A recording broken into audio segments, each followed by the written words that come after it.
ಮಹದೇವಪುರ ವಿಧಾನಸಭಾ ಕ್ಷೇತ್ರದ ಮತಗಳ್ಳತನ ಪ್ರಕರಣಕ್ಕೆ ಸಂಬಂಧಪಟ್ಟಂತೆ ಬೆಂಗಳೂರಿನಲ್ಲಿ ಸಿಎಂ ಸಿದ್ದರಾಮಯ್ಯ ಪ್ರತಿಕ್ರಿಯೆಯನ್ನು ನೀಡಿದ್ದಾರೆ. ಸುಪ್ರೀಂ ಕೋರ್ಟ್ನ ಒಂದು ತೀರ್ಪು ನಾನು ಇನ್ನೂ ಕೂಡ ಓದಿಲ್ಲ ಅಂತ ಹೇಳಿ ಪ್ರತಿಕ್ರಿಯೆಯನ್ನು ಕೊಟ್ಟಿರುವಂಥದ್ದು.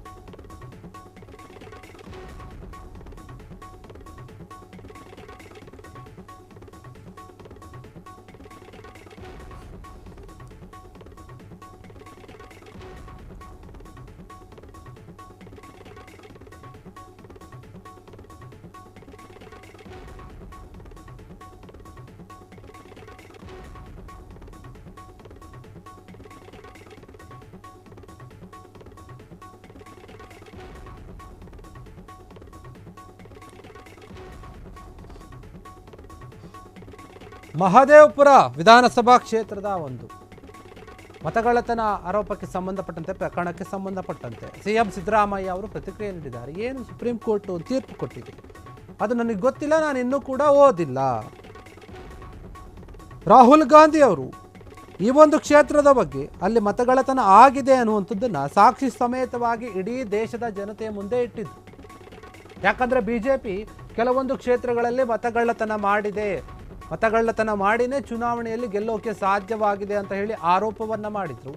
ಆ ಆರೋಪ ಬರೀ ಆರೋಪ ಆಗಿರಲಿಲ್ಲ, ನಾನು ಸಾಕ್ಷಿ ಸಮೇತವಾಗಿ ಬಂದು ನಿಮ್ಮ ಮುಂದೆ ತೋರಿಸ್ತೀನಿ ಅಂತ ಹೇಳಿದ್ರು. ಅದೇ ರೀತಿಯಾಗಿ ಬಂದು ತೋರಿಸಿದ್ರು ಕೂಡ.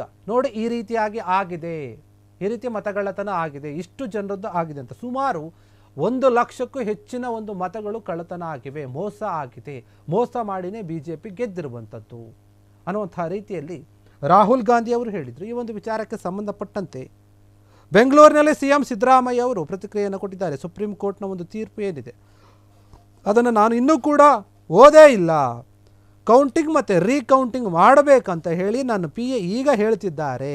ಆದರೆ ಕೆಳ ನ್ಯಾಯಾಲಯ ಏನಿದೆ ಇದಕ್ಕೆ ಈಗ ಸ್ಟೇ ನೀಡಿದೆಯಂತೆ ಅಂತ ಹೇಳಿ ಸಿಎಂ ಸಿದ್ದರಾಮಯ್ಯ ಅವರು ಪ್ರತಿಕ್ರಿಯೆಯನ್ನು ಕೊಟ್ಟಿರುವಂಥದ್ದು. ಸುಪ್ರೀಂ ಕೋರ್ಟ್ ಡಿಸಿಷನ್ ಓದಿಲ್ಲ, ಓದಿದ್ ನನ್ಗೆ ಗೊತ್ತಿರೋ ನನಗೆ ಈಗ ನಮ್ಮ PA ಹೇಳಿದ, ನಮ್ಮ ಇವನು ಹೇಳಿದ ಮೇಲೆ, ಪ್ರೆಸ್ ಸೆಕ್ರೆಟರಿ ಹೇಳಿದ ಮೇಲೆ ಗೊತ್ತಾದದ್ದೇನು ಅಂತಂದರೆ ಕೌಂಟಿಂಗು ರೀಕೌಂಟಿಂಗ್ ಮಾಡಬೇಕು ಅಂತಕ್ಕಂಥದ್ದು. ಮತ್ತು ಲಕೋಟಿನಲ್ಲಿ ನಮಗೆ ಸುಪ್ರೀಂ ಕೋರ್ಟ್ ಕೊಡಬೇಕು.